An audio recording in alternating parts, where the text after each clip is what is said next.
Mesdames et messieurs, bienvenue sur Sahel News TV pour votre flash d'information de ce 19 mars 2025.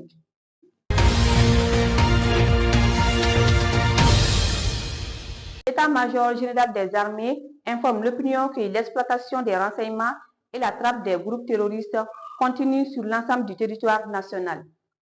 Les guet-apens aériens ont recherché, localisé et confirmé la présence de plusieurs terroristes dans la région de Kidal. Dans la nuit du 17 au 18 mars 2025, la patrouille de surveillance permanente a repéré et suivi 2 véhicules en mouvement dans le secteur de Achibogo en direction du nord-est. Rapidement, les recoupements ont permis de confirmer la présence de 2 cibles recherchées. Une première cible regroupant des terroristes a été neutralisée à 30 km au nord d'Achibogo et à 45 km au sud-est de Kidal.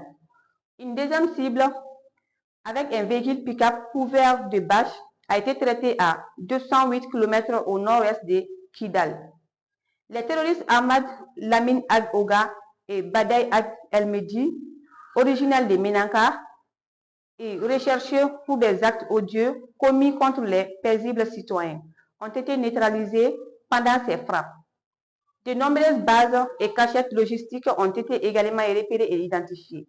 L'état-major général des armées remercie les populations pour leur soutien et les valeureux renseignements fournis. Il les encourage à se débarquer des terroristes.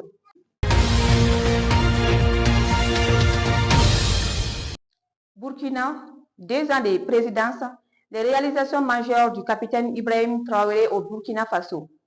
Depuis son arrivée au pouvoir, le capitaine Ibrahim Traoré a mis en place de nombreuses réformes et projets visant à renforcer l'économie, l'agriculture et la souveraineté du pays. Voici quelques-unes de ses principales réalisations. Croissance économique. Le PIB du Burkina Faso est passé de 18,8 milliards à 22,1 milliards. Refus des prêts internationaux. Il a rejeté les financements du FMI et de la Banque mondiale, affirmant que l'Afrique n'a pas besoin de FMI, de la Banque mondiale, de l'Europe ou de l'Amérique. Réforme des salaires. Réduction des salaires des ministres et parlements de 30%. Économie nationale. Remboursement de la dette locale du Burkina Faso. Industrie agroalimentaire. Création des 2 premières usines de transformation des tomates du pays. L'exploitation minière. L'inauguration en 2023 d'une mine d'or ultra-moderne pour améliorer le traitement local des ressources. Souveraineté économique. Interdiction d'exporter l'or non raffiné des usines. Industrie textile. Construction de la 2e usine de transformation de coton au Burkina Faso. Soutien aux agriculteurs.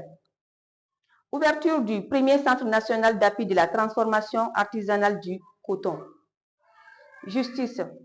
Suppression des perruques et robes d'inspiration britannique dans les tribunaux et introduction de tenues traditionnelles burkinabées. Accès aux intrants agricoles.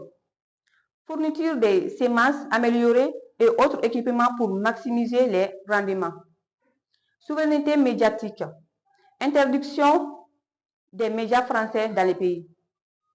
Infrastructures. Construction et modernisation des routes. Modernisation des forces armées et de sécurité du Faso.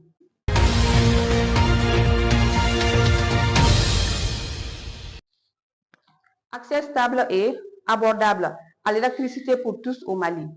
Le secteur énergétique malien est confronté à une crise structurelle qui nécessite une refonte profonde de son modèle de production et de gestion. En diversifiant les sources d'énergie, en modernisant les infrastructures, en optimisant les gouvernances d'EDM SA et en favorisant les investissements privés, le Mali peut progressivement sortir de cette crise et garantir un accès stable et abordable à l'électricité pour tous. Une réforme audacieuse et une gestion rigoureuse sont essentielles pour transformer l'énergie en moteur de développement économique et social.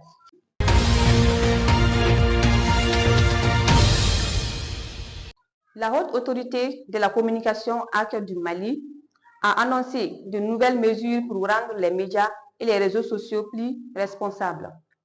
Une réforme importante consiste à réglementer les créateurs de contenu ayant au moins 15 000 abonnés en les considérant au même titre que les journalistes.